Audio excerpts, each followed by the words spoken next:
വിശുദ്ധ ലൂക്ക എഴുതിയ സുവിശേഷം അധ്യായം 5 വാക്യങ്ങൾ 17 മുതൽ 26 വരെ. തളർവാദ രോഗിയെ സുഖപ്പെടുത്തുന്നു. ഒരു ദിവസം യേശു പഠിപ്പിച്ചുകൊണ്ടിരിക്കുമ്പോൾ ഗലീലയിലെ എല്ലാ ഗ്രാമങ്ങളിൽ നിന്നും യൂദയായിൽ നിന്നും ജെറൂസലേമിൽ നിന്നും ഫരിസേയരും നിയമാധ്യാപകരും അവിടെ വന്നുകൂടി. രോഗികളെ സുഖപ്പെടുത്താൻ കർത്താവിന്റെ ശക്തി അവനിലുണ്ടായിരുന്നു.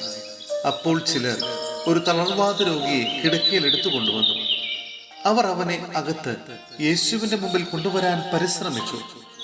ജനക്കൂട്ടം നിമിത്തം അത് സാധിക്കാഞ്ഞതുകൊണ്ട് അവർ പുറമുകളിൽ കയറി ഓടിളക്കി കിടക്കയോടെ അവനെ യേശുവിന്റെ മുമ്പിലേക്ക് ഇറക്കി. അവരുടെ വിശ്വാസം കണ്ട് അവൻ പറഞ്ഞു, മനുഷ്യ, നിന്റെ പാപങ്ങൾ ക്ഷമിക്കപ്പെട്ടിരിക്കുന്നു. നിയമജ്ഞരും ഫരിസേയരും ചിന്തിച്ചു തുടങ്ങി, ദൈവദൂഷണം പറയുന്ന ഇവൻ ആര്? ദൈവത്തിനല്ലാതെ മറ്റാർക്കാണ് പാപങ്ങൾ ക്ഷമിക്കാൻ സാധിക്കുക? അവരുടെ വിചാരം മനസ്സിലാക്കി യേശു അവരോട് പറഞ്ഞു, എന്തുകൊണ്ടാണ് നിങ്ങൾ ഇങ്ങനെ ഹൃദയത്തിൽ ചോദിക്കുന്നത്?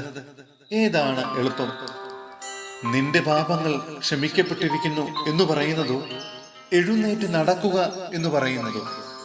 ഭൂമിയിൽ പാപങ്ങൾ ക്ഷമിക്കാൻ മനുഷ്യപുത്രന് അധികാരമുണ്ട് എന്ന് നിങ്ങൾ അറിയേണ്ടതിന് യേശു തളർവാദ രോഗിയോട് പറഞ്ഞു, ഞാൻ നിന്നോട് പറയുന്നു, എഴുന്നേറ്റ് കിടക്കയും എടുത്ത് വീട്ടിലേക്ക് പോവുക.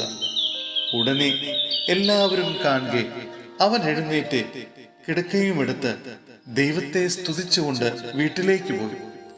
എല്ലാവരും വിസ്മയഭരിതരായി ദൈവത്തെ മഹത്വപ്പെടുത്തി.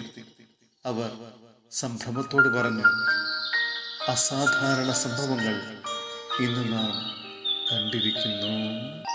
സഹോദരരെ, വിശുദ്ധ യാക്കോബ് ശ്ലീഹ എഴുതിയ ലേഖനം അധ്യായം 5 വാക്യങ്ങൾ 13 മുതൽ 20 വരെ. രോഗിക്ക് വേണ്ടി പ്രാർത്ഥന. നിങ്ങളുടെ ഇടയിൽ ദുരിതമനുഭവിക്കുന്നവൻ പ്രാർത്ഥിക്കട്ടെ, ആഹ്ലാദിക്കുന്നവൻ സ്തുതിഗീതം ആലപിക്കട്ടെ. നിങ്ങളിൽ ആരെങ്കിലും രോഗിയാണെങ്കിൽ അവൻ സഭയിലെ ശ്രേഷ്ഠന്മാരെ വിളിക്കട്ടെ. അവർ കർത്താവിന്റെ നാമത്തിൽ അവനെ തൈലാഭിഷേകം ചെയ്ത് അവനു വേണ്ടി പ്രാർത്ഥിക്കട്ടെ. വിശ്വാസത്തോടെയുള്ള പ്രാർത്ഥന രോഗിയെ സുഖപ്പെടുത്തും. കർത്താവ് അവനെ എഴുന്നേൽപ്പിക്കും. അവൻ പാപങ്ങൾ ചെയ്തിട്ടുണ്ടെങ്കിൽ അവിടുന്ന് അവന് മാപ്പ് നൽകും. നിങ്ങൾ സൗഖ്യം പ്രാപിക്കാനായി പരസ്പരം പാപങ്ങൾ ഏറ്റുപറയുകയും പ്രാർത്ഥിക്കുകയും ചെയ്യുവൻ. നീതിമാന്റെ പ്രാർത്ഥന വളരെ ശക്തിയുള്ളതും ഫലദായകവുമാണ്. ഏലിയ നമ്മെപ്പോലുള്ള ഒരു മനുഷ്യനായിരുന്നു. മഴ പെയ്യാതിരിക്കാൻ അവൻ തീക്ഷ്ണതയോടെ പ്രാർത്ഥിച്ചു. ഫലമോ 3 വർഷവും 6 മാസവും ഭൂമിയിൽ മഴ പെയ്തില്ല. വീണ്ടും അവൻ പ്രാർത്ഥിച്ചു. അപ്പോൾ ആകാശം മഴ നൽകുകയും ഭൂമി ഫലങ്ങൾ പുറപ്പെടുവിക്കുകയും ചെയ്തു.